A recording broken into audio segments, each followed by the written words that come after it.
Ako po si Angel Capiral at ang sa leader ko po ay si Ate Chubbs. Nakatulong yung 90 Days Challenge sa prayer life, devotional at pag-worship ko sa Lord.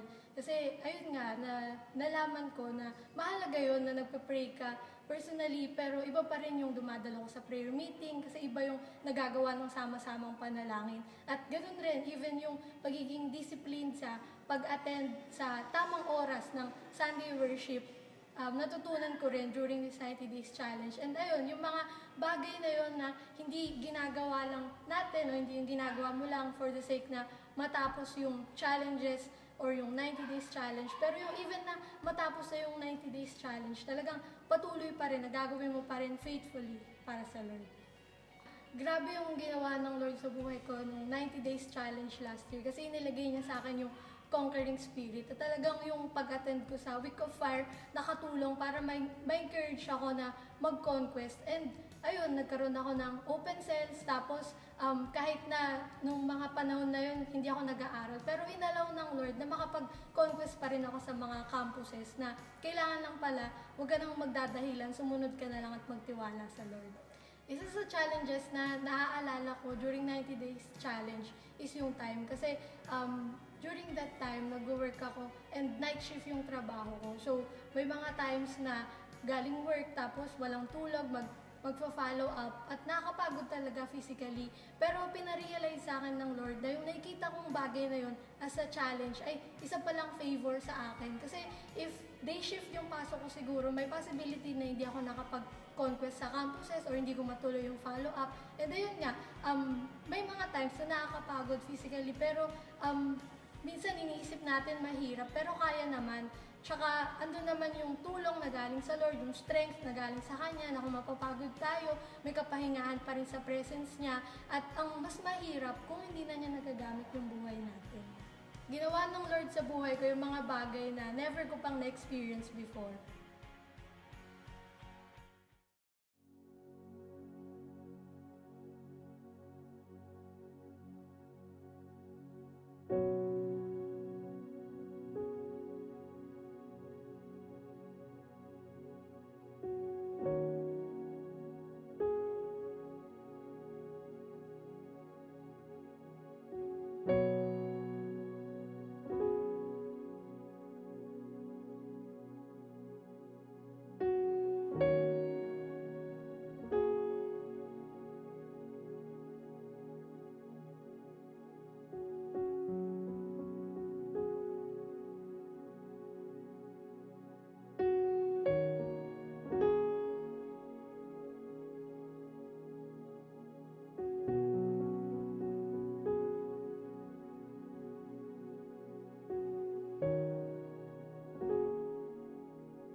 Isang mapagpalang linggo po muli sa bawat isa. Muli po, inaanyayahan ko kayo sa ating online worship.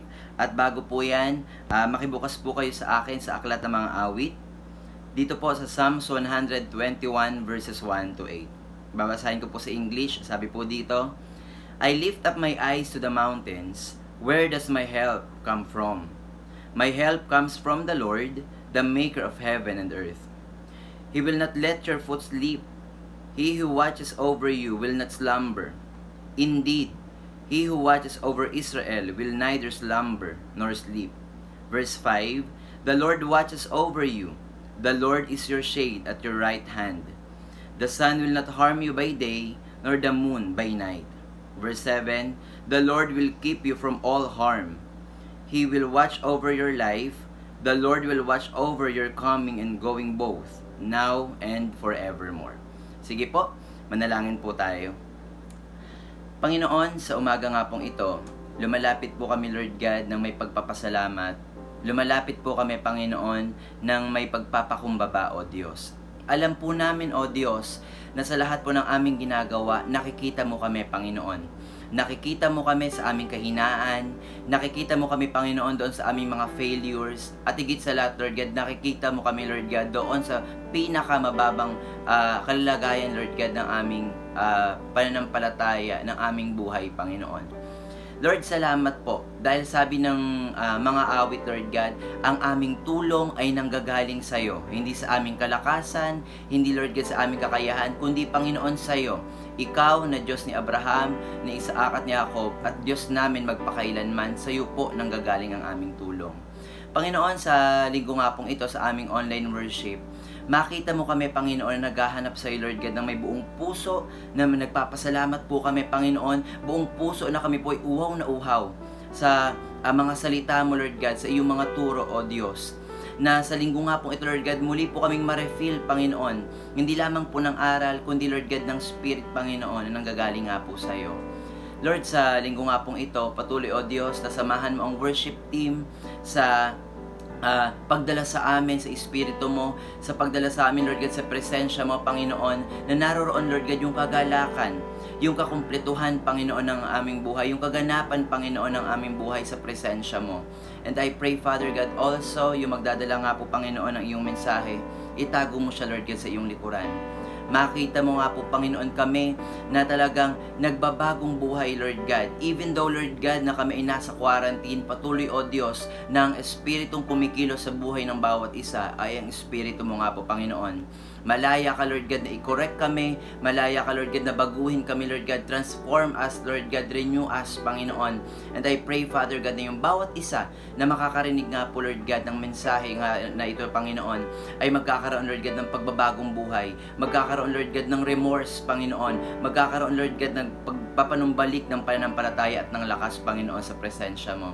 Ama, maraming salamat po. And I pray, Father God, na yung bawat isa na nakikinig ng iyong salita, Lord God, nitong online worship, mapagpala mo, Panginoon, may akay mo ulit, Lord God, doon sa kasaganahan ng buhay, sa kalakasan, Panginoon, at doon, Lord God, sa kapayapaan, Panginoon, na dala mo. Father God, maraming salamat po, O Diyos. Ito po yung aming samot dalangin sa pangalan ni Jesus. Amen. Amen. Muli po, mga kapatid, inaanayahan ko kayo na tumayo, pumalakpak, at magpuri po tayo sa ating Panginoon. God bless po sa bawat isa. Good morning po ulit sa bawat isa. Muli po tayong aawit ng mga papuri at pagsamba. Sa umaga pong ito, tayo po lahat ay tumayo. Ating pong ipalakpak yung ating pong mga kamay sa ating Panginoon. Hallelujah, we praise you, Lord God.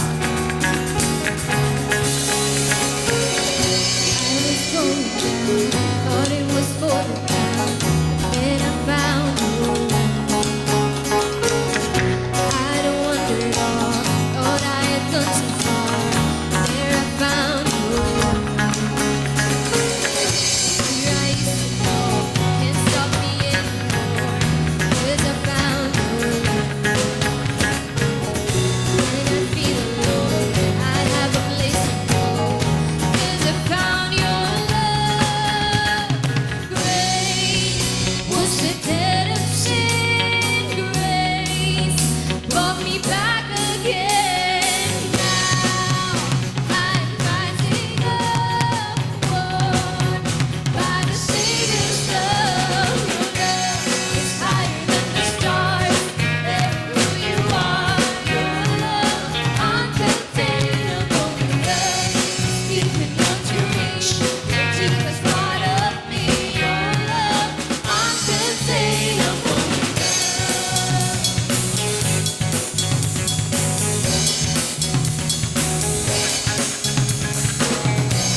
I used to know, can't stop me anymore.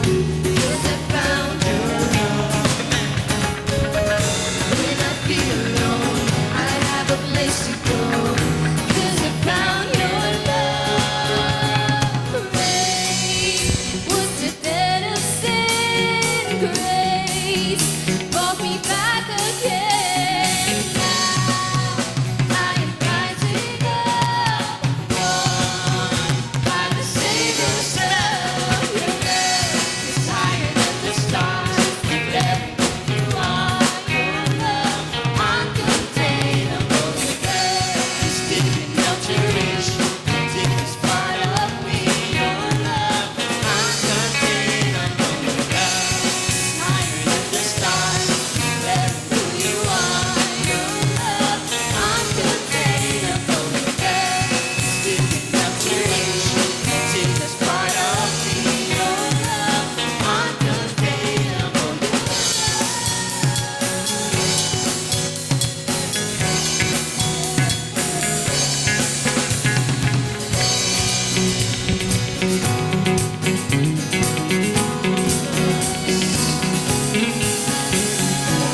compared to your glory.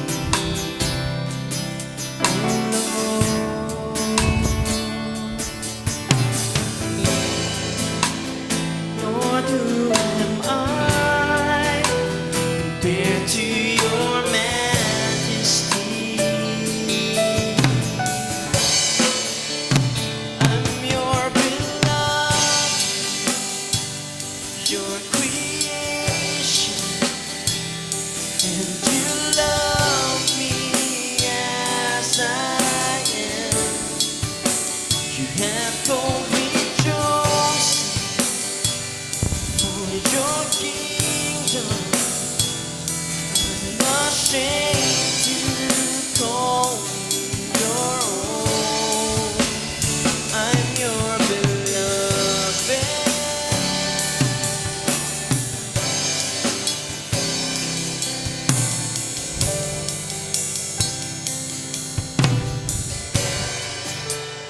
Lord, it was you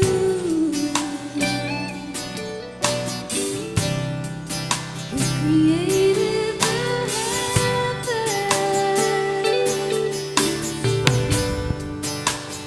Lord, it was your hand who put the stars in their place. Lord, it was your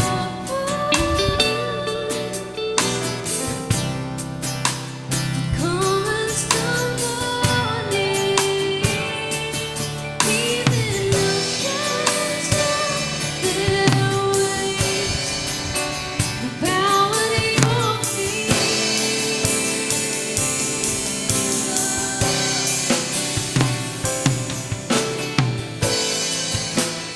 Lord, who am I compared to your glory? Oh Lord,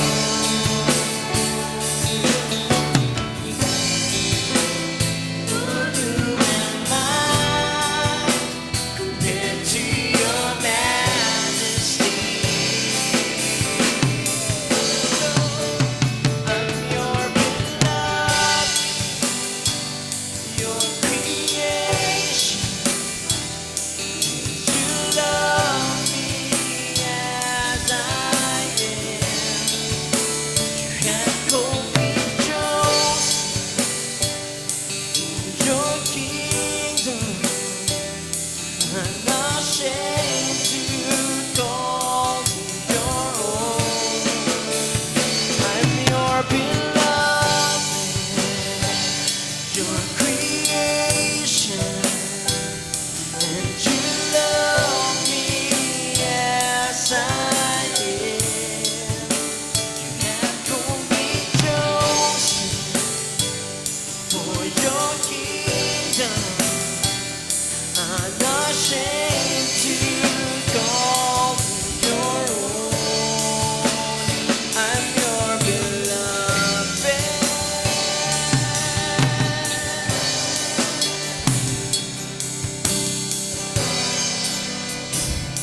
Your beloved. Thank you for your love,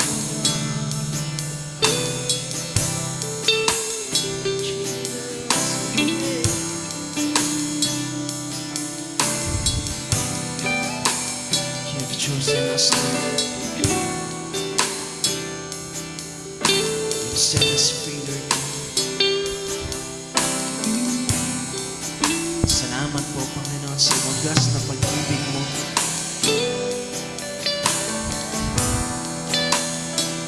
Thank you for loving us, Lord. Sing I'm your beloved, your creation, and you love me as I am. You have called me chosen for your kingdom. Unashamed to call me your own. I'm your beloved, your creation. Amen. And you love me as I am. You have called me chosen for your kingdom. I'm not ashamed to call me your own. I'm your beloved, your creation, and you love me as I am. You have called me chosen for your kingdom.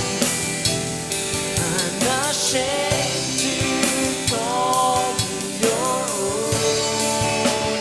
I'm your beloved.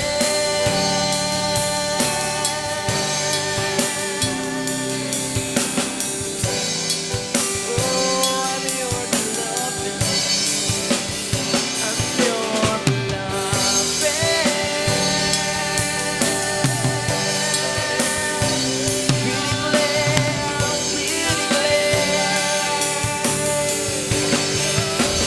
I'm your beloved.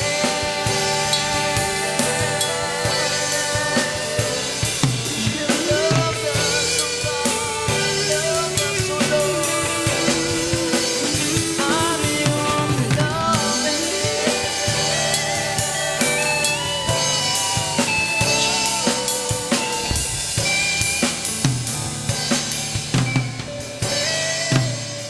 I'm your beloved,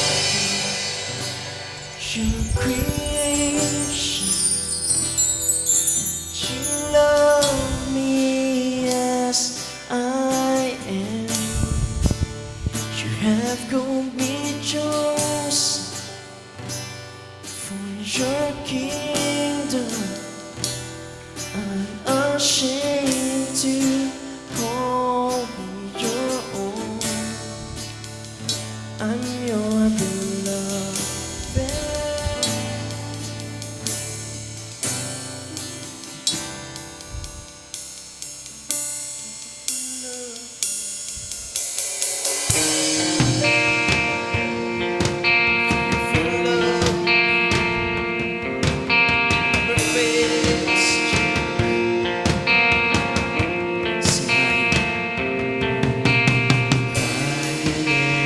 Mountains that I face, stronger than the power of the grave, constant in the trial and the change. This one thing remains. This one thing. This one thing remains. Your love never fails, never gives up, never runs out on me. Your love never fails, never gives up, never runs out on me. Your love never fails, never gives up, never runs out on me.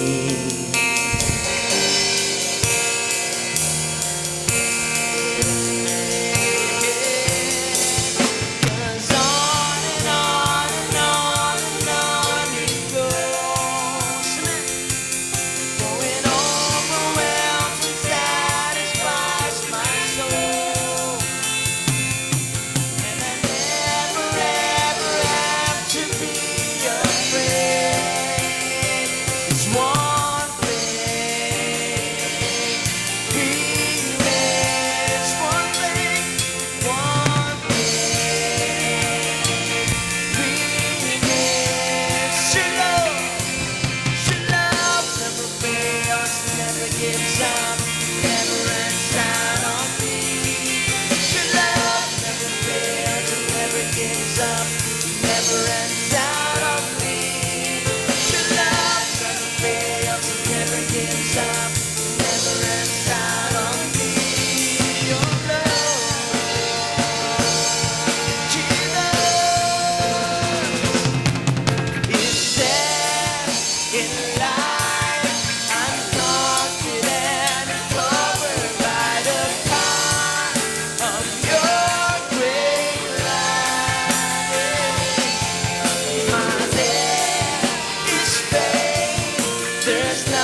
afraid. This one thing remains. One thing remains. Your love never fails, never gives up, never runs out on me. Amen. Your love never fails, never gives up, never runs out on me. Your love never fails, never gives up, never runs out on me. Love, love, love, love, love. Your love never fails, never gives up, never runs out on me. Your love never fails, never gives up, never runs out on me. Your love never fails, never gives up, never runs out on me. Your love, Jesus, dead alive. In death, in life, I'm confident and covered by the power of your great love. My debt is paid. There's nothing that can separate my heart from your great love. In death, in life, in death, in life, I'm confident and covered by the power of your great love. My debt is paid. There's nothing that can separate my heart from your great love.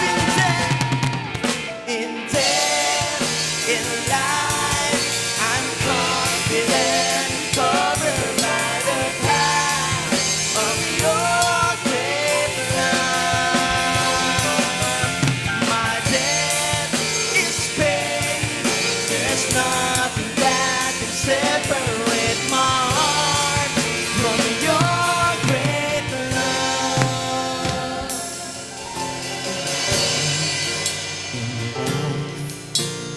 Confident, covered by the power of your great love.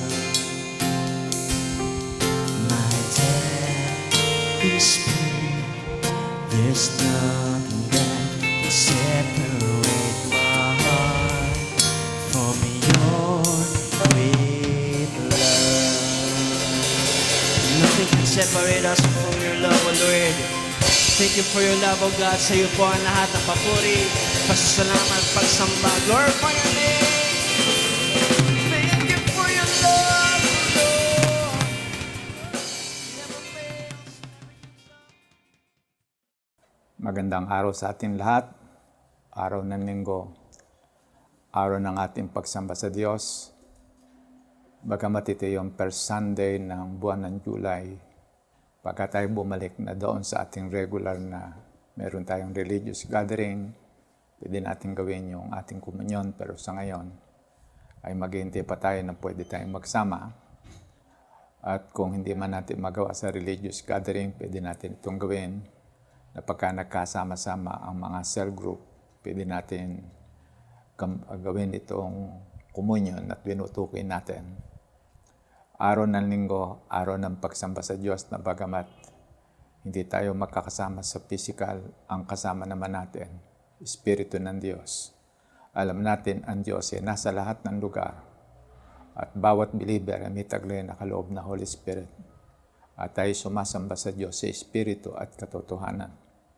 So yung attitude natin sa pagsamba ang siyang nagiging kaparaanan upang magawa natin ang totoong pagsamba at kapag tayo nakasamba sa Diyos, nagagawa ng Diyos na i-repress yung ating buong pagkatao, katawan, kaluluwa at espiritu. Binibigyan ng kapayapaan ang ating buong pagkatao. Pinagpapala yung ating buhay at anumang bagay na ginagawa natin.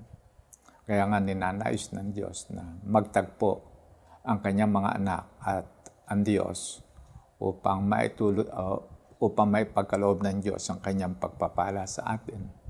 Sa araw na ito ng linggo, muli tayong pagpapalain ng Panginoon. Nais kong makibukas kayo doon sa aklat ng Jeremiah chapter 31 verse 3. Aking babasahin una sa Tagalog, sa TLAB. Ang Panginoon ay napakita ng una sa akin na nagsasabi, "Oo, iniibig kita ng walang hanggang pag-ibig. Kaya't ako'y lumapit sa iyo na may kagandahang loob." Doon sa English version naman sa NIV. The Lord appeared to us in the past saying, "I have loved you with an everlasting love. I have drawn you with unfailing kindness."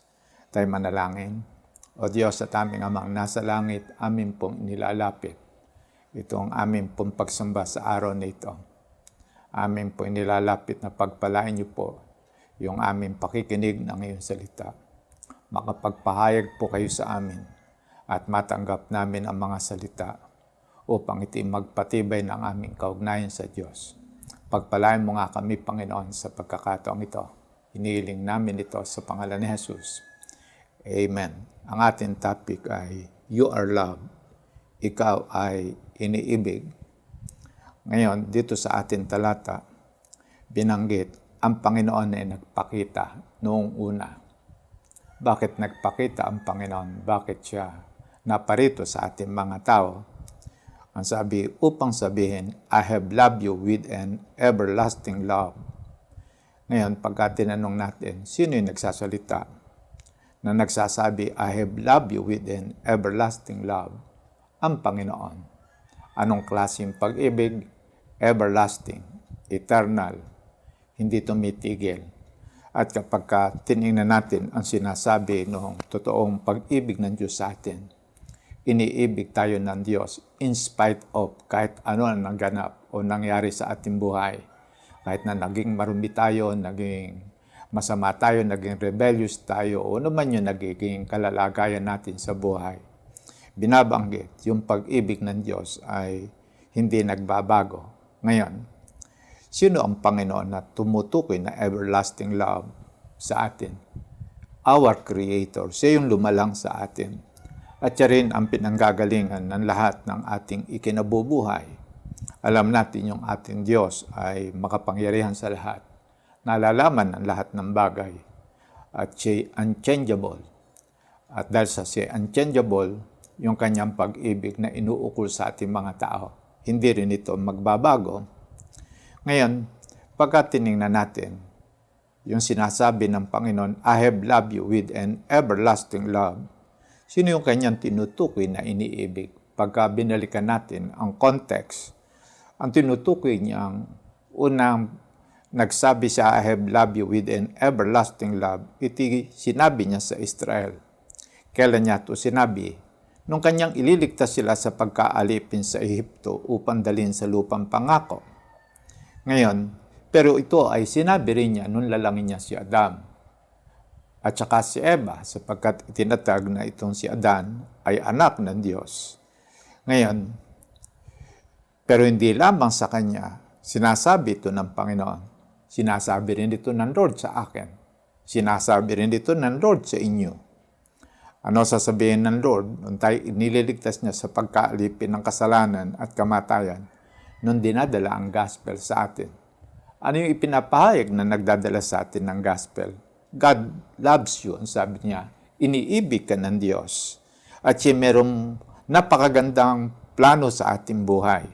At doon, dinala sa atin ang mabuting balita tungkol kay Jesus Christ. And then, yung iba, ikinukot pa sa atin yung John 3:16. For God so loved the world that He gave His only begotten Son, that whoever believes in Him shall not perish, but have everlasting life. So, tinukid doon, naggayon na lamang ang pag-ibig ng Panginoon. Napakalawak, napakalaki, hindi pwedeng sukatin ng isipan ng tao, hindi pwedeng sukatin ng ating katwiran, o kaya ng ating pananaw, o kaya ng anumang bagay dito sa creation. Bakit? Diyos kasi ang may taglay ng pag-ibig, eternal, walang hanggan, hindi tumitigil, pirmis, nananatili hindi titigil. Ngayon, sabi ng Diyos sa akin at saka sa inyo, I love you. Ang sabi niya, I have loved you with an everlasting life, everlasting love. Ang tanong ko naman, do you believe? Naniniwala ka bang mahal ka ng Diyos? Ngayon, merong isang seminary professor sa Bible School na nagtanong sa kanyang 120 Bible students. Kanyang itinanong, do you believe God loves you? Naniniwala ba kayo na iniibig kayo ng Panginoon? 120 Christian students ito na naghahanda para maglingkod sa Diyos. Ngayon, ibabaling ko sa inyo yung tanong, ilan sa palagay ninyo ang sasagot ng yes? Bible School students, pare-parehas na Christian, pare-parehas na born again, pare-parehas na sila magdadala ng salita ng Panginoon. Ilan sa palagay ninyo ang sasagot ng yes? Alam niyo ang sumagot ng yes? 2 lang. Ang iba ay nahati sa 3 ang isinagot. Nahati sa 3. Yung una, alam ko na ang dapat kong isagot ay yes. Kaya lang, kanyang binabanggit yung sitwasyon, yung mga naganap na pangyayari sa kanyang buhay as a Christian. Yung mga nagaganap doon sa loob ng church. Yung iba naman ay paano, bakit ganito ang nangyayari sa buhay? Ang basis ay yung karanasan sa buhay. Ang batayan sa pag-ibig ng Diyos, pagtatanong na naniniwala ka bang iniibig ng Diyos ang kanyang ginagamit? Katwiran ng tao, intellect. Yung pangalawa naman, alam kong sinasabi ng Bible na mahal ako ng Diyos, pero hindi ko ito nararamdaman. So ang kanyang ginagamit, feeling, emotion, ang batayan, na malalaman niya kung siya mahal na mahal ng Diyos ay kapag nararamdaman niya, mahal siya talaga ng Diyos. So yung kanyang binabanggit ay nais niyang maranasan yung pag-ibig ng Diyos. Yung pangatlo na tinutukoy na uri ng sagot, hindi ko alam kung talagang naniniwala ako. Sabi niya, hindi ko alam. Kuminsan sinasabi kong mahal ako ng Diyos, kuminsan naman pagka may pangit na naganap sa aking buhay, hindi ata ako mahal ng Diyos. So, yung pangatlo ay confuse siya. At ang kanyang ginagamit na batayan, yung mga practical na nagaganap sa kanyang buhay. Ngayon, ibabaling ko sa iyo ang tanong, do you really believe God loves you? Ano ang isasagot mo? Ngayon, nais kong tingnan natin yung panig naman ng Diyos sapagkat yung ating isinasagot ay yung ating mga naisip at saka pangangatwiran, hindi natin, ang ating puntahan ay yung panig ng Diyos. Ano sinasabi ng Diyos tungkol sa kanyang pag-ibig sa atin. Ngayon, balikan ko itong text, Jeremiah 31 verse 3. Ito yung testimony ng sinasabi ng Lord na pag-ibig niya. I have loved you with an everlasting love. Ngayon, ito tinutukoy niya una doon sa mga Israelites. Kailan ito? Ang sabi niya doon sa ating text ay, the Lord appeared to us in the past saying, I have loved you with an everlasting love. I have drawn you with an unfailing kindness. Ang sabi, kaya ako lumapit sa inyo na may kagandahang loob. Kailan lumapit ang Diyos sa Israel upang itatag na sila iniibig ng Panginoon. Ngayon, pagka ating pinansin, yung sinasabi ng Scripture tungkol doon sa kailan siya lumapit sa Panginoon. So, Hosea chapter 11 verse 1, ganito yung binanggit. When Israel was a child, yung binabanggit, magsisimula pa lamang na isilang o kaya nagsisimulang bata ang Israel. Ang sabi, I love him. And out of Egypt, I called my son. Dito tinukoy. Nung bata pa yung Israel, ang sabi, iniibig ko siya. At mula sa Ehipto, tinawag ko siya. I called my son. Tinutukoy niya rito yung pagliligtas niyang gagawin doon sa mga Israelites na nasa ilalim ng pagkaalipin ng Ehipto. At ito rin yung sinasabi ni Moses sa Exodus chapter 4 verses 22 to 23. They say to Pharaoh, sinabi ni Moses at saka ni Aaron, This is what the Lord says, Israel is my firstborn son, and I told you, let my son go, so he may worship me. Ang sabi rito, so that he may worship me. Ang sabi, binabanggit na ang tawag ng Diyos sa Israel, my son, anak ko yan. Binabanggit, paano itinuturing ng Diyos ang Israel, my son. At binabanggit kung iti kanyang anak, ano ituring niya? Paano niya ito pinakikitunguhan? Ang sabi niya, I have loved you with an everlasting love. And then isinugo niya ang Israel. Ngayon, isinugo niya si Moses doon sa Israelites nung sila alipin pa sila ng Egypt. Ngayon, babalikan ko, ano pinapaalala ng Lord sa Israel? Yung kanyang redemption. Yung kanyang pagtungo doon sa Ehipto sa pamagitan ng Moses. At binabanggit na sila dumadaing dahil sa hirap. At doon, sa pamagitan ni Moses, ang Diyos ay gumawa ng mga milagro at kababalagan upang sila lamang ay palayain ni Parao upang makaalis sila ng Ehipto. And then, sa kanilang paglalakbay, sila'y nakakita ng himala ng Diyos. Hinati ng Diyos ang Red Sea. And then, habang sila naglalakbay patungo sa lupang pangako, binabanggit sila, pinuprovide ng Lord ng lahat ng kanilang kailangan, pagkain. Na alam natin, ang Diyos ay nagkaloob sa kanila ng mana, ng pugo, ng tubig. Binanggit din na yung kanilang mga paa hindi kumapalkalalakad. Binanggit din na hindi naluma yung kanilang damit at hindi rin nasira ang kanilang sandalyas. Gano'ng katagal silang nagsusuot ng isang klase ng damit? 40 years na suot. Hindi naluma.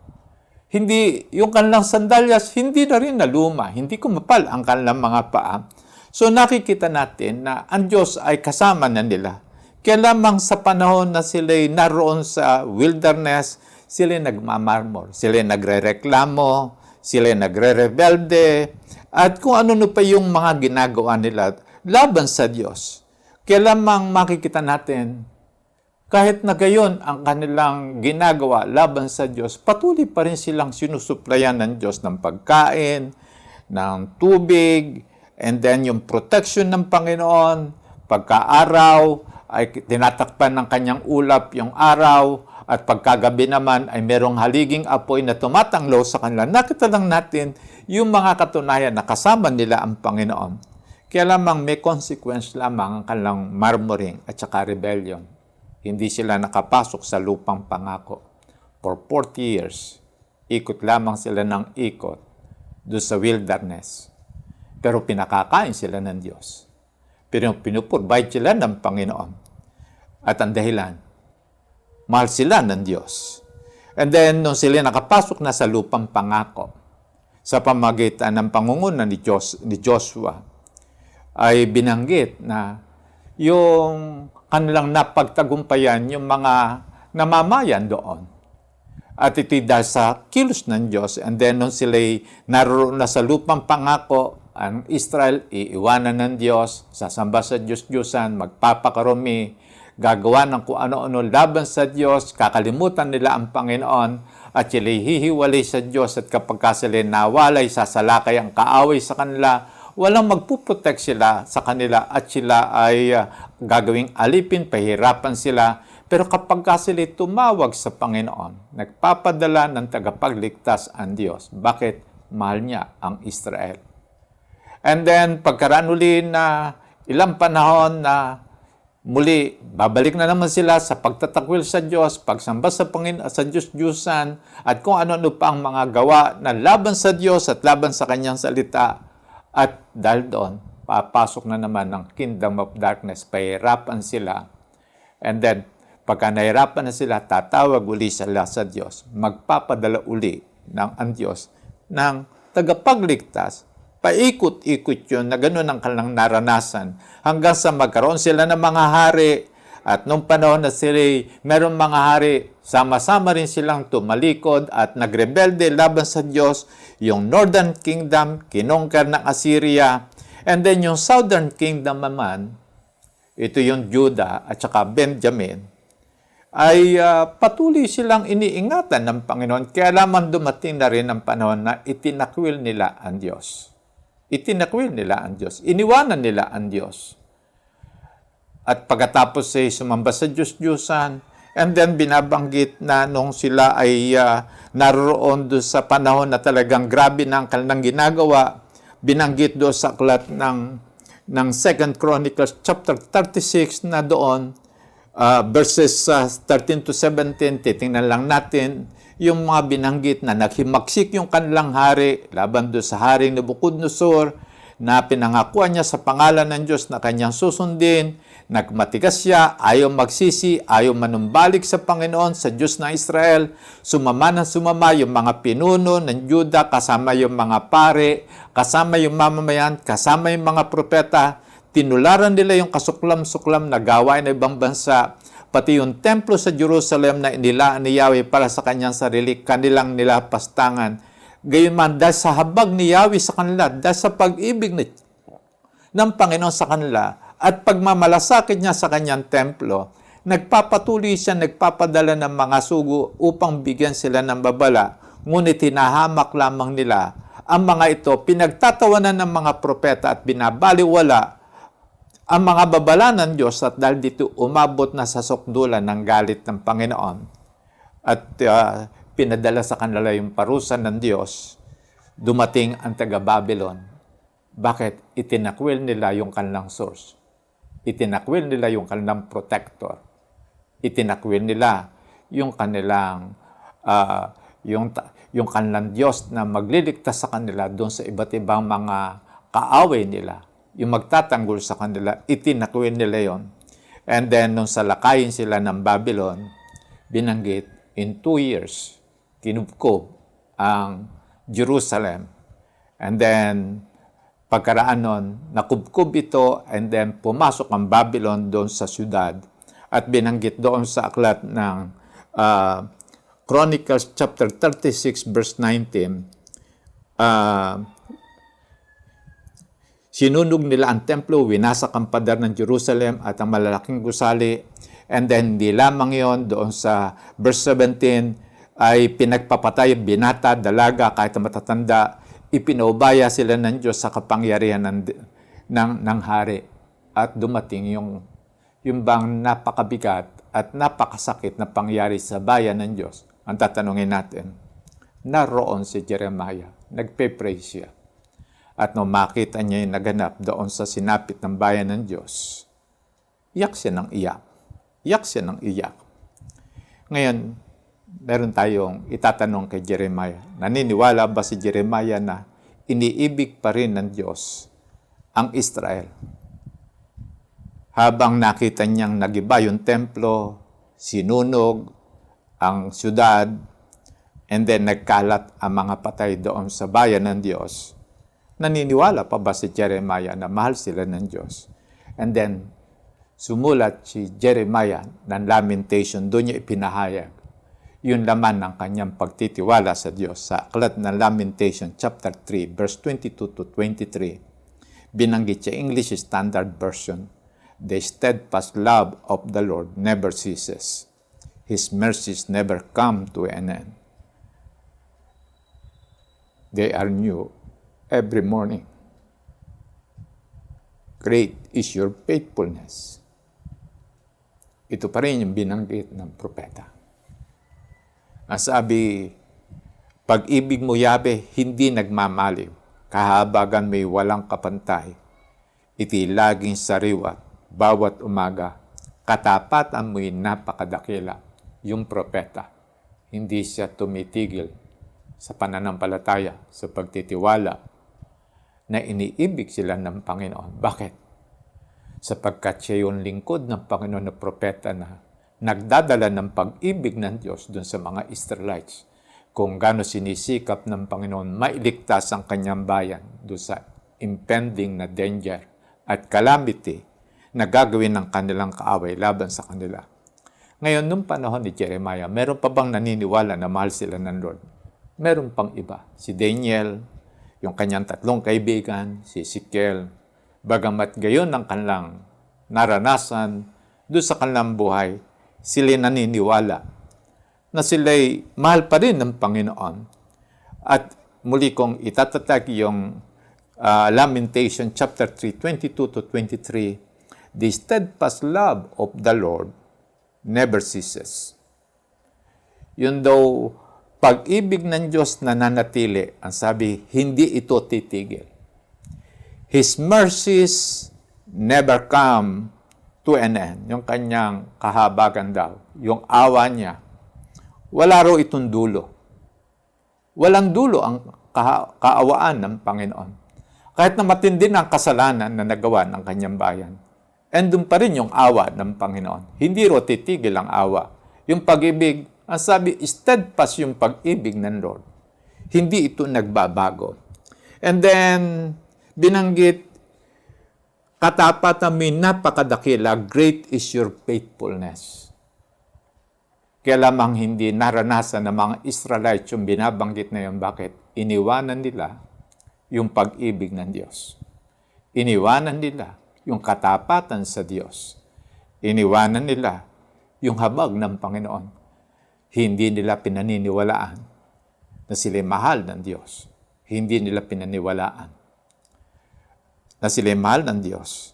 Kaya nga nakakalungkot, kaya lamang nagbigay pa rin ng pag-asa ang Diyos sa Israelites doon sa naniniwala sa kanyang pag-ibig. Ang sabi, 70 taon lamang na sila'y sasakupin ng Babylonia, and after 70 years, babalik uli sila doon sa Jerusalem at itinaganap noong panahon ni Esdra.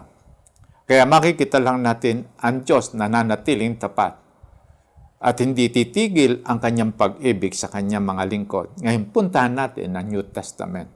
Tayo na ngayon dito. Muli ko ikokot yung binanggit ng bibig mismo ng Panginoong Hesukristo. Sino nagsasalita? Si Jesus Christ. Sino kausap niya? Si Nicodemo. Ano kanyang sasabihin kay Nicodemo? For God so loved the world that He gave His one and only Son, that whoever believes in Him shall not perish but have eternal life. Ano sinasabi niya? Ang Diyos. Mahal niya ang mga taga-mundo. For God so loved the world. At pagka binanggit natin sino yung nagsasabing umiibig sa mga tao sa mundo, ang Diyos. Totoong Diyos. Yung buhay na Panginoon. Yung lumalang sa mga tao. Ang sabi, God so loved the world. Anong klaseng pag-ibig? Eternal. Ngayon, sino yung kanyang iniibig? Mga tao sa mundo. At anong klaseng mga tao ito? Mga taong unlovable. Mga taong unlovable. Mahirap ibigin. Maging yung mga kapwa-tao, mahirap ibigin. Kung minsan pati kapamilya, hindi maibig itong mga ito. So, binabanggit na, for God so loved the world. Sino itong mga taong ito? Mga unlovable na tao. Kasama ako ron. Kasama kayo dati roon. For God so loved the world. At tayo naghahanap talaga na tayo maibig. Sa kabila na tayo hindi kay ibig-ibig. Tingnan ninyo, naghahanap tayo. Nagnanais tayong maibig. Sa kabila na tayo hindi kay ibig-ibig. Kaya lamang hindi tayo makatagpo ng totoong iibig sa atin. Sapagkat nagnanais tayo magpakita ng pag-ibig, pero yung pinagpapakitaan natin ng pag-ibig, hindi tayo maibig. At karaniwan lamang dahilan doon sa mga taong yon, hindi kasi tayo kaibig-ibig. Meron dahilan sila. Meron silang dahilan. Ngayon, hindi ko palalawakin yon. Kaya lamang, ito yung Diyos na sabi, iniibig niya itong mga taong hindi kaibig-ibig. Itong mga tao sa daigdig nito, unlovable.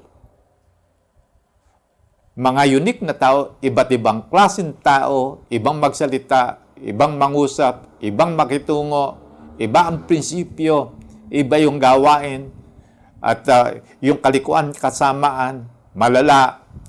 Pero doon, binabanggit, for God so loved the world, at ibinigay niya yung kanyang bugtong na anak, si Jesus Christ.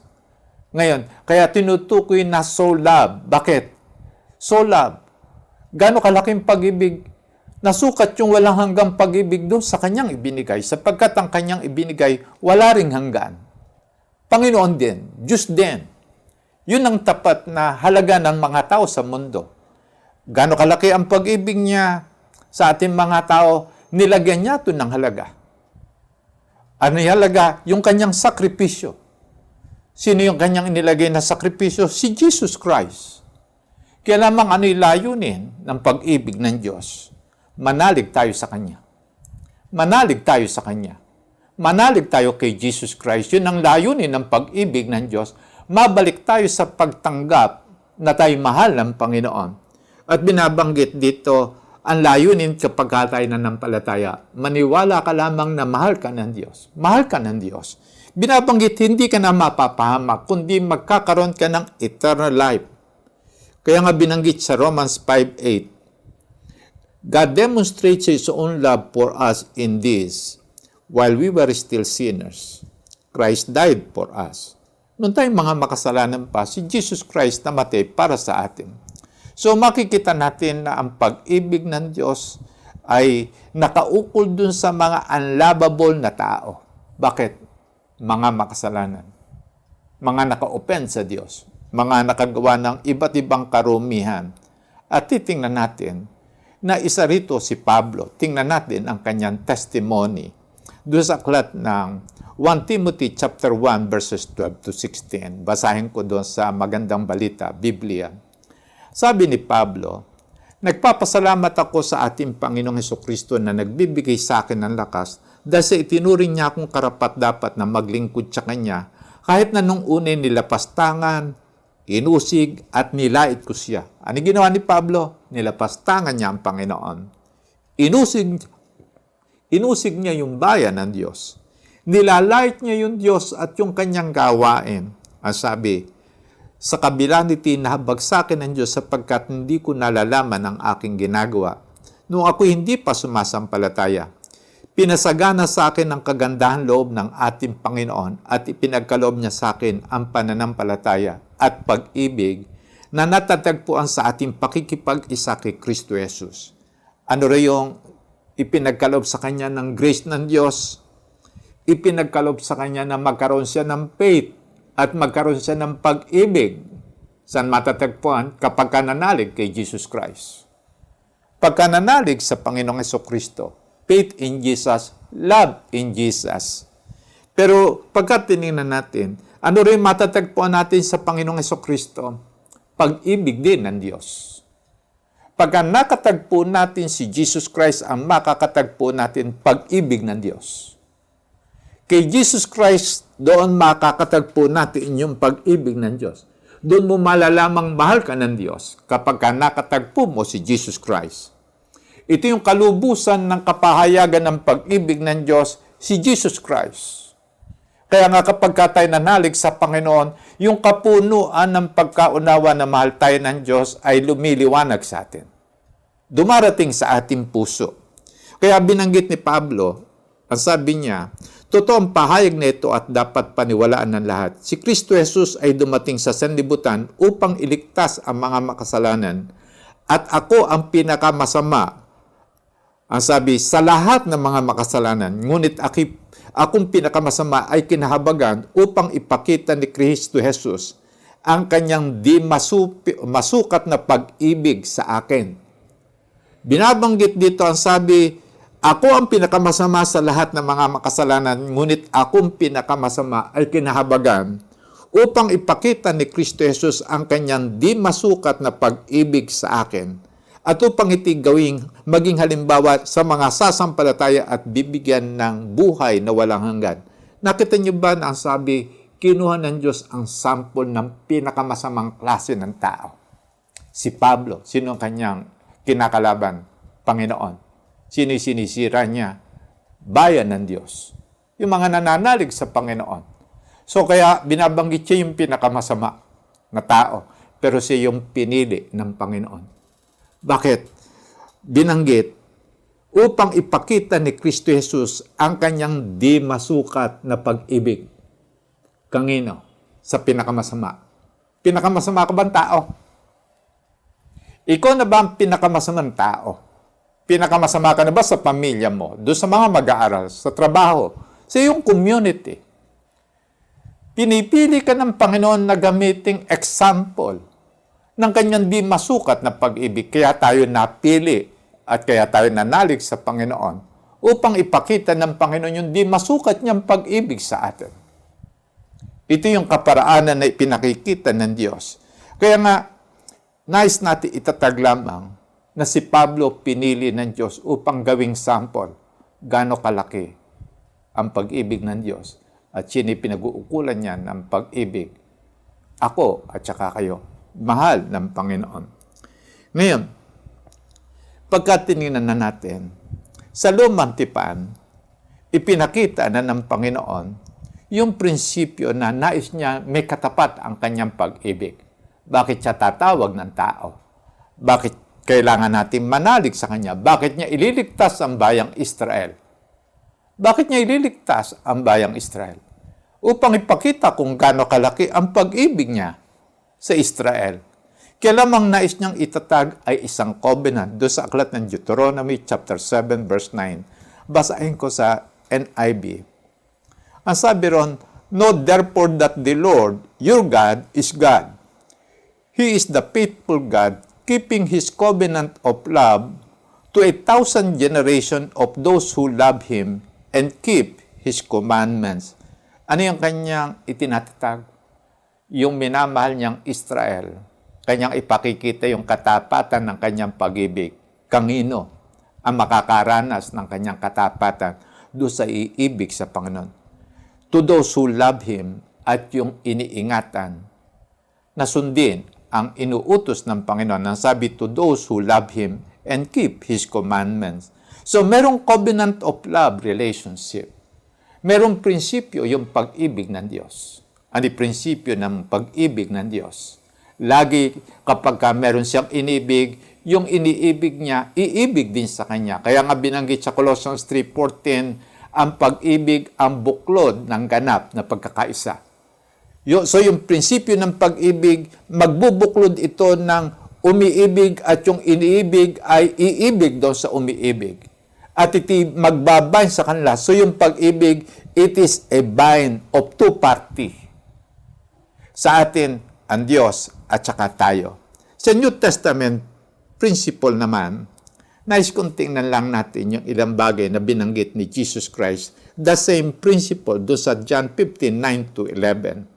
Binanggit ni Jesus Christ, "As the Father has loved me, so have I loved you. Abide in my love. If you keep my commandments, you will abide in my love. Just I have kept my Father's commandments and abide in His love. These things I have spoken to you, that my joy may be in you and that your joy may be full." Pansinin ninyo ang love relationship. Si Jesus Christ, full of joy. Ang Ama, full of joy. Bakit? Saan nanggagaling yung fullness of joy? Sa love relationship. Sa love relationship. Kaya lamang ninanais ng Panginoon maibigay sa atin yung joy na yan. Ano kanyang itinuturo? "As the Father has loved me, so have I loved you." Kung paano ko iniibig ng Ama, gayon ko kayo iniibig. Manatili kayo sa aking pag-ibig. Kaya lamang mayroon siyang idinugtong, "If you keep my words." Kapag iningatan ninyo yung aking salita at iti inyong sinusunod, mananatili kayo sa aking pag-ibig. Tingnan nyo, "You will abide in my love, just I have kept my Father's commandments and abide in His love." Paano tayo mananatili sa love relationship? Isa yung word na ating gagawin. Yung Ama, kanyang tutuparin ang word, at tayong mga tao, tutuparin ang kanyang word. Kaya nga binanggit ni Jesus Christ na natili ako sa pag-ibig na Ama. Bakit? Sinusunod ko kasi ginagawa ko yung kanyang ipinagagawa. Isa yung prinsipyo na itinatag, yung Ama at sa anak relationship. Ulitin ko uli. Ano yung prinsipyo ng love relationship ng Ama at saka anak? Yung sabi ni Jesus Christ, "Iniingatan ko ang kanyang mga utos at ito yung aking ginagawa at nananatili ako sa pag-ibig ng Ama." Yun ang prinsipyo. Pero paano kapag iniwanan natin ang salita? ang iniiwanan natin pag-ibig sa Diyos. Pag hindi tayo sumunod sa salita ng Panginoon, ang ating hindi sinusunod, yung pag-ibig ng Panginoon sa atin. Iniiwan natin yon. Kaya nga, itinatatag na binabanggit ng Panginoong Hesukristo na ang prinsipyo ng love relationship, lahat magpe-perform ng kanyang bahagi to obey the word. Yung ama, susundin yung kanyang salita. At tayong mga anak, susundin ang kanyang salita. At doon may tatatag yung love relationship. Ngayon, gusto kong itatag lang natin bakit ibinigay ng Diyos yung utos doon sa aklat ng Mark chapter 12, 29 to 31. Ngayon, sumagot si Jesus Christ, "The most important is, Hear, O Israel, the Lord our God, the Lord is one." Iisa lamang ang Diyos. Walang maraming Diyos, iisa lamang ang Diyos. And then, dahil sa iisa lang ang Diyos, ano yung kanyang ninanais na ipagawa sa atin? "And you shall love the Lord your God with all your heart, and with all your soul, and with all your mind, and with all your strength." Bakit ito inuutos ng Diyos? Gayon kasi ang uri ng pag-ibig sa atin ng Diyos. Yung buong pagka-Diyos ay ginagamit niya para tayo ibigin. Ibinigay niya ang kanyang bugtong na anak. Ano natira kay Jesus Christ? Buo niya. Ibinigay siya ng Ama. Walang natira sa kanya. Binabanggit yung kabuuan ni Jesus Christ, yung kanyang heart, yung soul, yung mind, and strength ni Jesus Christ, yung kanyang power, everything, ibinigay yun ng Diyos. Upang patunayan tayo iniibig ng Panginoon. Kaya binabanggit, ano ipagagawa niya sa atin? Ibigin siya. Paano natin iibigin ng Diyos? Yung kanyang ninanais na uri ng pag-ibig. At kaya ba natin itong gawin? If we believe. If we believe, remember, ang pag-ibig sa Diyos is by faith. It is by faith. At ang faith is atong decision, is atong pagpili, is atong pagpapasya. Kapag pinasya mong iibigin mo ang Diyos nang tulad sa kanyang sinasabi, dumarating yung anointing sa atin at lakas na galing sa Diyos upang ito ay magawa. Ngayon, pagkatapos nun, binanggit din ng Panginoon doon sa second commandment, you shall love your neighbor as yourself. Bakit? Pagka naibig natin ng Diyos, tatanggapin natin ang pag-ibig ng Diyos at magagawa natin ibigin niya yun, yung ating kapwa. So makikita natin, ang pangunahin talagang pangangailangan ng aking buong pagkatao, love ng Diyos. Kaya lamang, ang pangunahin ko rin dapat na ipasya, iibigin ko rin ang Diyos. At kapag naibig ko ang Diyos, napulpil ko yung commandment, at napulpil yung aking pagiging created being, masasatisfy na ako ngayon as a being. Bakit? Nagawa ko yung ipinagagawa ng Panginoon sa akin. Bakit doon ako i-design ng Panginoon? Paano dinisign ng Diyos ang tao? To love God. Pero hindi lamang yon. Nung lalangin ng Diyos yung tao, ang kanyang sinasabi, iibigin ko siya na walang hanggang pag-ibig. Yun ang ipinasya ng Panginoon. Iibigin ko ang tao na walang hanggang pag-ibig. Kaya lamang, nung lalangin niya tao, dinisign niya itong magre-respond ng pag-ibig sa Diyos. At anong klaseng respond ang ilalagay ng Diyos na pag-ibig ng tao sa Diyos? Iibigin niya ang Diyos ng buong puso, buong kalwa, buong pag-isip at buong lakas. Ito yung inilagay na sangkap ng Diyos sa tao na mananalig sa Diyos. Ibig sabihin yung ating new creation, ang isinangkap ng Diyos sa atin yung pag-ibig.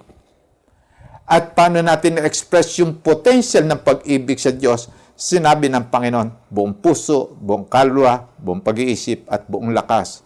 At kapag nagawa na natin ito, mapupulpil tayo, masasatisfy tayo. At tulad ng binanggit ni Jesus Christ, "These things I have spoken to you that my joy may be in you and that your joy may be full." Pagka raw sinunod natin itong commandment na ito ng Panginoon, dito lamang magiging complete yung ating joy sa buhay. Yung joy na nananatili, yung always na nagaganap na joy sa atin. Ang sabi, rejoice always. I say again, rejoice. Ano man yung gawin na mga pangyari sa ating buhay,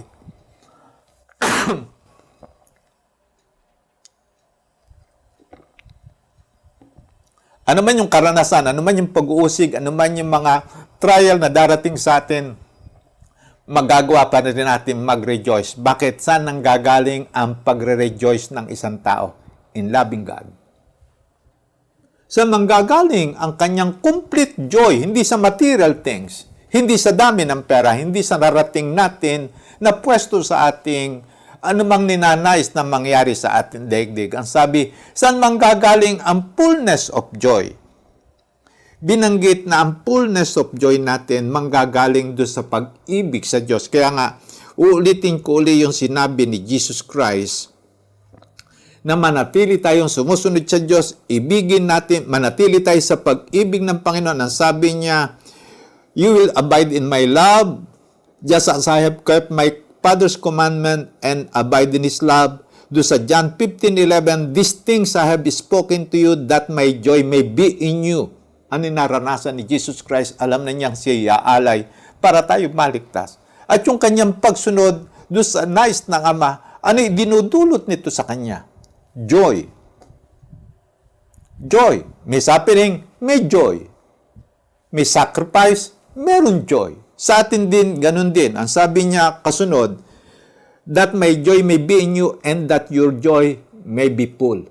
Kailan doon magiging full ang ating joy? Pagka nagawa nating ibigin ng Diyos. Paano uri ng pag-ibig? Buong puso, buong kalwa, buong pag-iisip, at buong lakas. So ito yung ina-aspire natin. Ano yung unang commandment? Love God. Buong puso, buong kalwa, buong pag-iisip, at buong lakas. Ano ang magiging resulta nito sa ating buhay? Fullness of joy, satisfaction, contentment.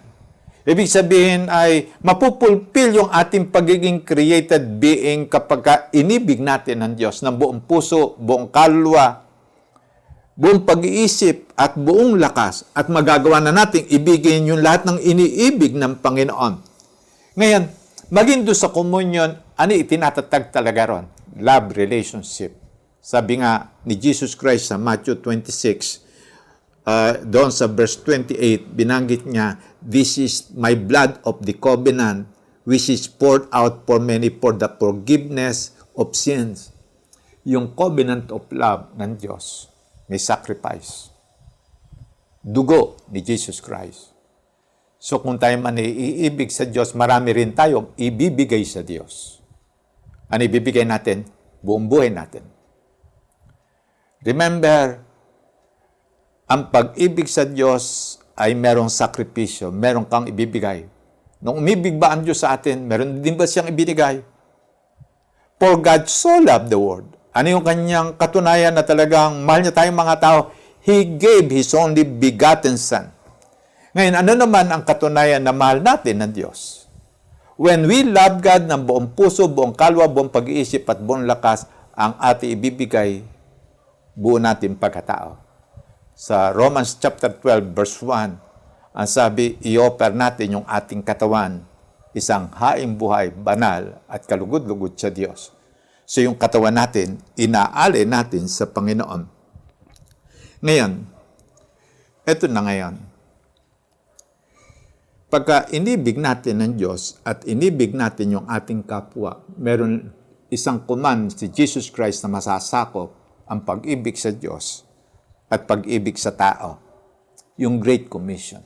Ano inuutos ni Jesus Christ sa kanyang, sa mga umiibig sa Diyos, you go and preach the gospel. Lord, mapanganib.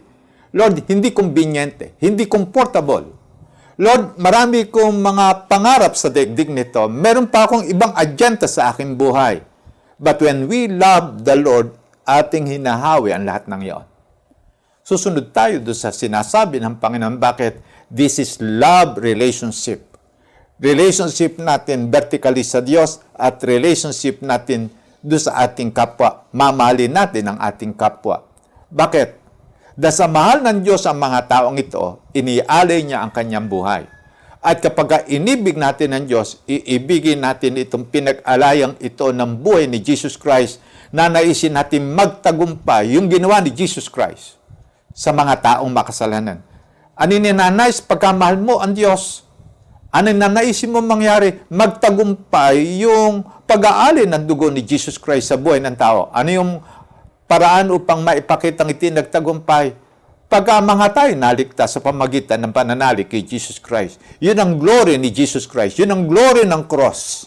Ano glory ng cross? Salvation ko, salvation ng mga tao. Ito yung glory ng Diyos.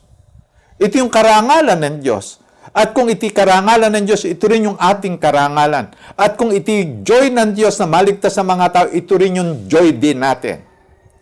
Joy din natin ito. Ngayon, paano natin maitatatag o kaya malalamang tayo mahal na mahal ng Diyos? Sabi ko nga, lahat ng ginagawa ng Diyos sa atin, magmula sa ating tinanggap na kaligtasan sa Panginoon, everything, iti kapahayagan ng pag-ibig ng Diyos. Remember yung 1 Corinthians chapter 13, verse 1 to 3, binabanggit, anumang bagay doon na gawin ng Diyos para sa atin kung wala namang pag-ibig, baliwala lang. Even iyalin niya ang kanyang bugtong na anak na si Jesus Christ, kung wala naman siyang pag-ibig, wala rin. Ang naglagay lamang ng kulay at nagpaganda doon sa lahat ng ginagawa ay yung pag-ibig. Ito yung naglalagay ng kulay, ito yung naglalagay ng halaga. Love. Ngayon, paano natin mararanasan o maitatatag na tayo mahal ng Panginoon? Una, believe in the Lord Jesus Christ. Siya yung Lord and King na namatay para sa atin. Binanggit nga ni Pablo na ipinagkaloob niya sa akin ng pananampalataya at pag-ibig na matatagpuan natin sa ating pakikipag-isa kay Kristo Jesus. Ano ro yung matatagpuan natin kay Jesus Christ? Salvation. Kaya lamang, nung tayo dinadala ng gospel, ulitin ko anong sinasabi na nagdala sa atin. Mahal ka ng Diyos. At ano katunayan? Nais kanyang iligtas. So kapag tayo nanalig kay Jesus Christ, ang ating matatagpuan kay Jesus Christ, pag-ibig ng Diyos. At kapag tayo nanampalataya kay Jesus Christ, itatatag nating una sa ating puso, mahal ako ng Diyos. Bakit? Yun ang talagang pinaka-espiritu ng pagliligtas ng Panginoon, pag-ibig sa ating mga tao. Pangalawa, paano natin malalaman na tayo yung pag-ibig ng Panginoon? Be filled with the Holy Spirit. Ipinagkaloob sa atin ng Diyos ang Holy Spirit. At kaya ako binanggit, be filled with the Holy Spirit para tayo mapuno ng pag-ibig ng Panginoon. Kaya nga binanggit sa Romans 5:5, I quote, ang sabi, sa pag-asa hindi tayo nabibigo, sapagkat ang pag-ibig ng Diyos ay ibinuhos na sa ating mga puso sa pamamagitan ng Espiritu Santo na ipinagkaloob sa atin ng Diyos because we believe in Jesus. Because we believe na tayo mahal ng Panginoon. Nais ng Diyos na ilagay sa ating puso yung pag-ibig ng Diyos. At sino magdadala nito? The Holy Spirit. Kaya makikita natin yung mga taong puspos ng Holy Spirit at puspos ng pananampalataya, puspos siya ng pag-ibig ng Diyos. Wala siyang kinatatakutan na mangyari sa kanyang buhay, sa kanyang pagsunod doon sa pinagagawa ng Panginoon. Wala siyang kinatatakutan maging anuman ang mangyari sa kanyang buhay, maging ang threat of death, hindi niya kinatatakutan. Bakit? Yung Holy Spirit ay nagtatatag ng pag-ibig ng Diyos sa kanyang puso at yung umiibig sa Diyos. Walang kinatatakutan. Kaya nga ang pag-ibig nagda-drive out ng fear. Yung pangatlo, live for Christ. Mamuhay na tayo para kay Kristo. Sa patutuo ni Pablo doon sa aklat ng Galatians 2:20, ang sabi niya, I have been crucified with Christ. It is no longer I who live in this body, but Christ who lives in me. And the life I now live in the flesh, I live by faith in the Son of God. Alam mo yung kanyang dunugtong? Who loved me and gave Himself for me. Ang sabi niya, gusto ko nang mamuhay para kay Kristo. Bakit? Dito ko natagpuan yung pangunahing kailangan ng pagiging tao, yung pag-ibig. Pag-ibig ng Diyos. At pag-ibig ng Diyos sa mga tao. Ang sabi niya, napako na akong kasama ni Kristo, hindi na ako nabubuhay sa aking sarili ngayon. Si Kristo na ang nabubuhay sa akin ngayon. At yung buhay ko na ngayon, ipinamumuhay ko by faith sa anak ng Diyos at kanyang idinugtong, who loved me. Bakit namumuhay ka pagtitiwala sa anak ng Diyos. Ano yung paniniwala ni Pablo? Ano yung faith ni Pablo? Dinala siya ng Panginoon sa iba't ibang mga mabibigat na pagsubok, may persecution, nalagay siya sa threat ng buhay, nalagay siya sa panganib doon sa laot, at kung ano pang hirap na kanyang dinadaanan. Kanyang nilagpasan yon at binabanggit niya, I live by faith in the Son of God. Ano yung kanyang laging binabanggit? He loves me. Mahal ako ng Panginoon. Mahal ako ng Panginoon. Nung siya pinipersecute, mahal ako ng Panginoon. Nung siya mabilanggo, mahal ako ng Panginoon. Nung siya imalain, mahal ako ng Panginoon. Nung iwanan siya ng mga tao, mahal ako ng Panginoon.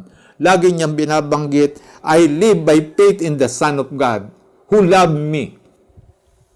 Ito rin yung napakagandang paninindigan sa pananampalataya. Live for Christ. Mabuhay ka na para kay Kristo. Kaya nga binanggit, for me to live is Christ and to die is gain. So yun ang kanyang ipinakikita na prinsipyo na sa kanyang buhay, to love ang Panginoon. Pang-apat, practice the love of God. Kung ano yung sinasabi at ginagawa ng Diyos, ipapractice natin yun. At ano yung binabanggit niya, kung paano umiibig ang Diyos, iniibig niya yung unlovable. Sino yung pinaka-unlovable person sa iyong buhay? Your enemy. It is not your family. It is not your neighbor. Ang pinaka-unlovable sa atin yung ating enemy. May enemy ka ba? Naka-open sa iyo? Nasaktan ka ba? Binigo ka ba? Ginalabas sa miserable ang iyong pamumuhay dahil sa kanyang ginawa. Pero ang sabi ni Jesus Christ sa Luke 6:27-28, ang sabi niya, but to you who are listening, I say, love your enemies. Do good to those who hate you. Bless those who curse you. Pray for those who mistreat you. If you love those who love you, what credit is that to you? Even sinners love those who love them. But love your enemies. Do good to them and lend to them without expecting to get anything back. Then your reward will be great and you will be children of the Most High because He is kind to the ungrateful and wicked. So ang Diyos natin, umiibig sa unlovable. At pagka tinukoy, sino yung unlovable na yon? Ako at kayo yun. Unlovable. Pero paano natin gagantihan ng Diyos na umiibig ng unlovable? Iibigin din natin the unlovable. At tatanungin ko uli, sino yung the most unlovable person sa iyong buhay? Ulitin ko, it is not your family. It is not your neighbor. Hindi kasamahan sa school, hindi kasamahan sa trabaho, but your enemy. Yung nagsalita na masakit sa iyo, yung nag-offense sa iyo, yung nag-mistreat sa iyo, yung umapi sa iyo, everything, itong mga ito, binabanggit na iti unlovable pero iibigin natin at kapag naunawaan natin, pagka ginawa natin ito, maunawaan na natin ang pag-ibig ng Diyos. Para bang katulad din dito, yung pagpapatawad ng Diyos, kailan mo mararanasan ang pagpapatawad? Ang sarap ng pagpapatawad ng Diyos. Kapag tayo ay merong offense at ating pinatawad yung tao nagkasala sa atin, nararamdaman natin yung sigla at saka yung galing sa ating loob. Bakit? Nagawa natin magpatawad doon sa mga taong hindi karapat-dapat patawarin. Meron ngang saying, to err is human and to forgive is divine. Makadiyos daw ang pagpapatawad. Kaya kapag tayo nagpapatawad, ating itinatatag na tayo makadiyos. So kapag tayo umiibig doon sa mga unlovable, even the enemies, ano sasabihin? Makadiyos. Umiibig yan sa Diyos. Kaya lamang niya nagagawa yan, iniibig niya ang Diyos. And then, kawalwalihan, nababanggitin ko para maitatag natin na talagang tayo mahal ng Diyos, trust in the correction of the Lord. Doon sa Hebrews chapter 12, verse 6-7, doon makikita natin. Ang Diyos daw, ikinokorek tayo, dinidisiplina tayo. Hindi ko na babasahin yung talata dahil sa tayo kanyang mahal. Itutuwid niya tayo. Idadaan niya tayo doon sa iba't ibang mga pagtutuwid. At iti masakit. Bakit? Discipline. Correction. Nakaka-open ito. At kung minsan, ang ginagamit niya, tao at pangyayari para tayo i-correct. Maaring iti nanay mo, tatay mo, kapatid mo, o kaya kasama mo sa cell group, o kaya sino man tao. Iko-correct ka niya. Pero paano ka magre-respond? In humility. Magre-respond ka in humility. Bakit? Pagka nag-respond ka ng humility, nagpapakita ka ng pag-ibig sa Diyos. At ito yung katunayan. Kaya nga ang sinabi, trust in God, in the Lord. Sa panahon na tayo, dinidisiplina.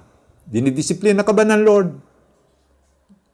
Meron bang pangit na nagaganap na pangyari sa ating buhay?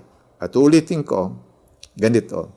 Do not doubt the love of God. Una, kapag tayo nagkasala at pagkatapos ay meron tayong nagawang kamalian at pagkukulang kumisan, nararanasan natin ang bigat ng ating kasalanan at parang sinasabi natin, mukhang hindi na ako mahal ng Panginoon. Yun ang sinasabi ng sin sa atin. Hindi ka na mahal ng Diyos. Marumi ka na ngayon. Pero yung pananampalataya natin ay magsasalita. Mahal pa rin ako ng Lord. Lalapit ako, babalik ako sa Lord.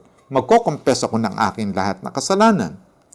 Yung pangalawa, do not doubt the love of the Lord when the answer of the Lord to our prayer is no. Meron tayong hinihingi sa Panginoon. Matagal na natin pinagpe-pray and then hindi nagaganap and then later, pagkaraan natin maghirap sa kapre-pray, ang sabi ng Lord, no. Ngayon, ano yung ati tatatag? Mahal ako ng Lord. Sabi nga ni Pablo doon sa 2 Corinthians chapter 12, binabanggit niya na siya nagda-request sa Panginoon, alisin mo sa akin ang tinik na ito. Nahirapan na ako. Ang sabi ng Lord, no. My grace is sufficient for you. So, yung pangatlo, when we are subjected to hard testing, no? Example, natanggal sa trabaho, bumaksak sa exam, o kaya yung iniwanan tayo, o kaya kung ano man yung mabigat na mga pagsubok na ating dinadanan sa kabuhayan, doon sa kuminsan sa ating kalalagayan, naipit tayo mabigat na pagsubok. Kaya lamang, ang sabi kasi ng Scripture, mga kapatid, when you are subject to hard testing, rejoice. Bakit? Mahal tayo ng Panginoon. Ano sasabihin natin? Mahal pa rin ako ng Panginoon. Tulad din ng isang kapatiran doon sa Nueva Ecija, nagtalaga siya ng buhay sa Panginoon. Nagtalaga siya ng buhay. Susunod na ako sa iyo, Panginoon. Gagawin ko yung pinagagawa niyo. Siya mayroong business noon. Paggawaan ng sitsaron. Akala niyo, nasunog yung kanyang gawaan ng sitsaron. Ang kanya lang sabi, mahal ako ng Lord. Sabi niya, ay wala na ako ngayong dahilan para hindi maglingkod sa Lord. Ano yung kanyang pinili? Maglingkod sa Lord. At hindi ko alam kung siya nagpastor na ngayon o kaya kung ano man yung kanyang ginagawang paglilingkod sa Lord, kaya lamang yung mabigat na pagsubok na yon, kanyang itinatag pa rin, mahal ako ng Lord. Yung pang-apat, when the Lord demands a sacrifice or of denying self, pagka iwanan mo yan, bitawan mo yan, talikuran mo na yan, at kung ano-ano pa yung hinihingi sa atin na parang nagpapabigat sa atin, huwag natin sabihin, hindi na ako mahal ng Panginoon. Mas mahal ko yon. Kaya lamang uulitin ko, huwag mong iiwanan ang pag-ibig ng Diyos. Pagka iniwanan mo ang pag-ibig ng Diyos dahil sa pag-ibig sa pera, uulitin ko, ang laking kamangmangan. Minahal mo ang pera, pero ang pera hindi magmamahal sa iyo. Minahal mo ang tao, pero susuklian ka niya ng lesser na uri ng pag-ibig na hindi katulad ng pag-ibig ng Lord. Maaaring magtaksil pa yan sa iyo later. Kaya nga kamangmangan ipagpapalit natin doon sa creation, yung pag-ibig ng Panginoon. Never. Yung trabaho, mahal mo ang trabaho, pero yung trabaho hindi kanya mamahalin. Hindi ka mamahalin ng trabaho. O kaya yung things sa mga bagay sa mundo, hindi kanya mamahalin. Mahalin mo yan, pero hindi yan magre-respond ng pag-ibig sa iyo. Pero ang Diyos, mahalin mo ang tindi ng pag-ibig sa iyo. And then, another, huwag kang magdududa sa pag-ibig ng Diyos kapag tayo ay itinutuwid, meron nagko-correct sa atin. Sinasabihan tayo, hindi natin nagustuhan ng tono, hindi natin nagustuhan ng kaparaanan, hindi natin nagustuhan yung kapanahunan ng kanyang ginamit. Pero remember, you are loved. And then, yung isa, when you are rejected, na-betray, na-misunderstood, iniwanan, at kung ano pa yung ginawa na nasaktan kang mabuti sa panahon ganon, ano sasabihin mo? I am loved. Sino nagmamahal sa iyo? Ang Panginoon. Ngayon, ulitin ko ngayon ang tanong. Do you still believe that God loves you? You are loved. Do you believe? At ulitin ko, kahit na ikaw ay dumating sa pagkakataon na kung minsan unlovable, kung minsan tayo mismo nagre-reject sa ating sarili kapag tayo nagkamali o kaya meron tayong nagawang something, ang sabi natin, hindi na ako lovable. But remember, the Lord loves the unlovable. At ako isa ron, isa rin kayo ron. At ang dahilan, because God is love. Ngayon, ibigin natin ng Panginoon. No? Ulitin ko, sa araw na ito, ipapasa natin. Iibigin natin ng Panginoon. At kahit anong mangyari, iibigin natin ng Diyos. At ulitin ko, kapag sinunod natin yung utos na iibigin mo ang Panginoon mong Diyos ng buong puso, buong kalwa, buong pag-iisip at buong lakas, pagka iti ating pinasya at ito yung ating tinatahak na landas ng ating pananampalataya, ang itatatag nito sa ating puso, joy, fullness of joy, completion, fulfillment. Bakit? Ulitin ko yung sinabi ko kanina, nung lalangin ng Diyos ang tao, ang sabi niya, iibigin ko ito ng everlasting love. Kaya lamang, i-design naman ng Diyos ang tao na iibig sa Diyos ng buong puso, buong kalwa, buong pag-iisip at buong lakas. Na-imagine mo ba? Ano ibinigay ng pag-ibig ng Diyos? Ang unang nalalaman nating ibinigay ng Diyos yung kanyang bugtong na anak. Ano pa? The Holy Spirit. Holy Spirit ay Diyos, ibinigay rin sa atin. Ano yung tinutukoy? Even the Father give Himself to us para tayo ibigin. Buong pagka-Diyos, inibig tayo. So, buo rin natin pagkatao, ibigin ng Diyos. Buo natin pagkatao. Kaya nga sa ating pananalangin ngayon, magre-respond tayo. Do you believe na iniibig ka ng Diyos? If you really believe na iniibig ka ng Diyos, magre-respond ka. Iibigin mo rin ang Panginoon. Totally. Ngayon sasabihin mo, naging unlovable ako dahil sa akin nagpabaya, dahil sa pinabayaan kong worship, pinabayaan ko devotion, humina ako, meron akong kasalanan. Balik lang sa pag-ibig ng Diyos. Ngayon, pagka ako binanggit, balik lang, bakit nagbabago pa pag-ibig ngayon? Hindi ito nagbabago. God loves us eternally. Ang sabi nga, lapit lang sa Lord, balik lang sa pag-ibig sa Panginoon. Sa pagkakataong ito, tayo mananalangin. Mag-respond tayo. Sabihin natin sa Lord, yung ating paniniwala na kahit ano yung pinagdadaanan mo ngayon sa buhay, ulitin ko, kahit ano pinagdadaanan mo sa iyong buhay, ang iyong sasabihin, I am loved. Sino umibig sa iyo? Panginoon. Tayo magkuko ng ating ulo, tayo mag-pray. Ating respond yung pag-ibig ng Diyos. Ano yung sasabihin mo sa ngayon? Itatag mo yung iyong prayer ngayon ng pagtugon sa pag-ibig ng Diyos. Let's begin. Simultaneous prayer. Begin.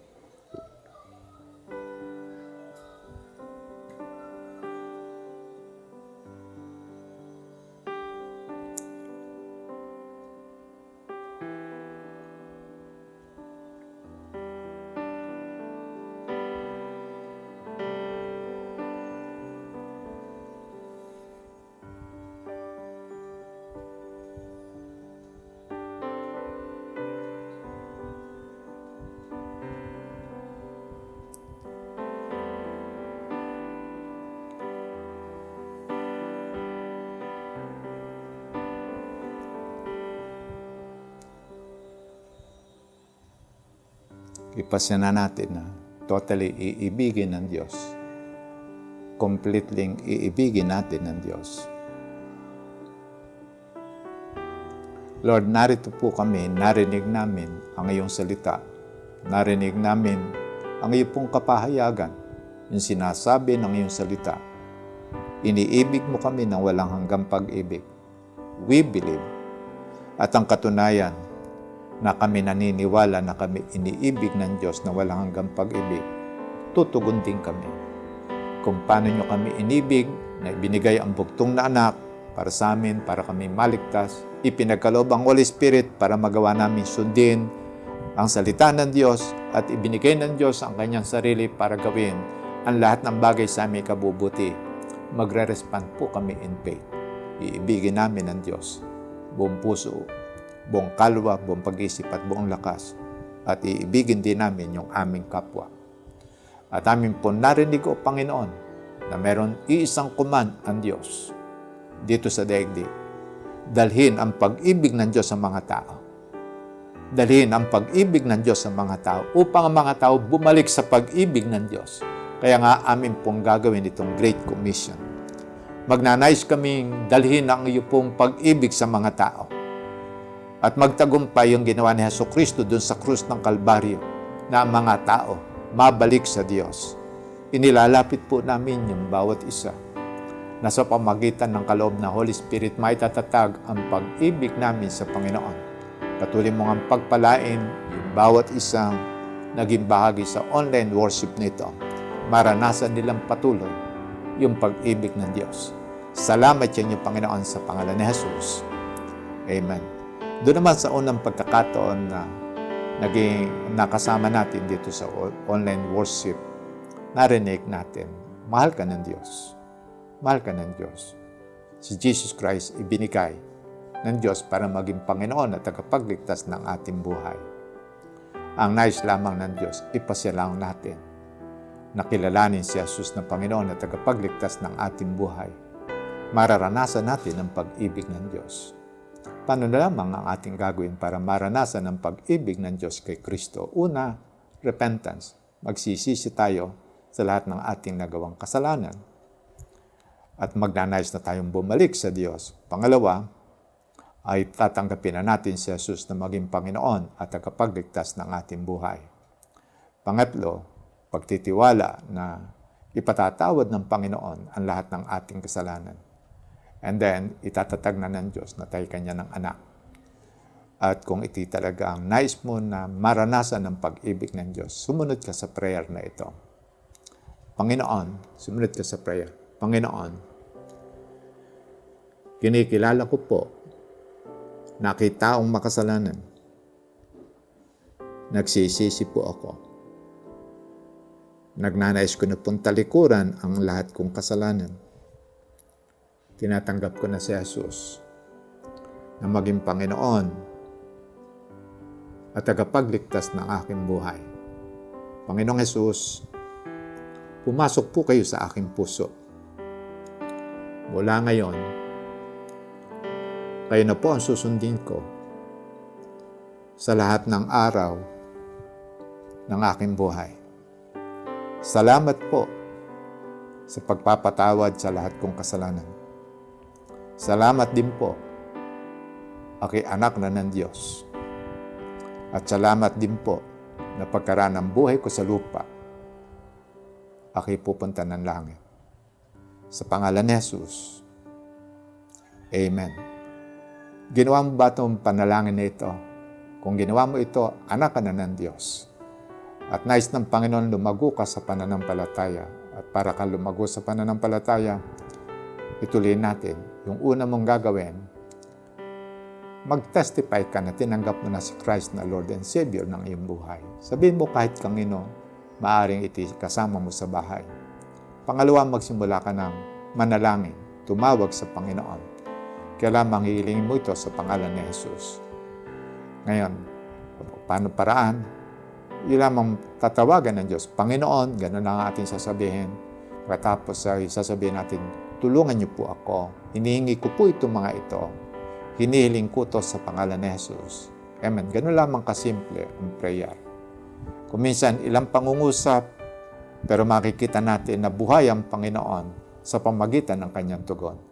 Yung pangatlo, magsimula na tayong magbasa ng Bible. At paturo tayo dun sa mga nalalaman natin nagbabasa ng Bible. Pang-apat, ituloy natin ang pagdalo rito sa online worship. Okay. And then, pang-lima, kung meron ka nalalaman na nag-aaral ng salita ng Diyos, mag-connect ka sa kanila. And then matutulungan kanila upang lumago sa pananampalataya. At kapag ginawa natin ito, uunlad tayo, lalago tayo sa ating pananampalataya. Okay, sa araw na ito ng linggo, tayo pinagpala ng Panginoon, lahat tayong nag-online worshiper. Babanggitin ko, you are loved. You are loved. Sino? Ang Diyos. At pinagpala tayo ng Panginoon at patuloy na pagpapalain. God bless you all.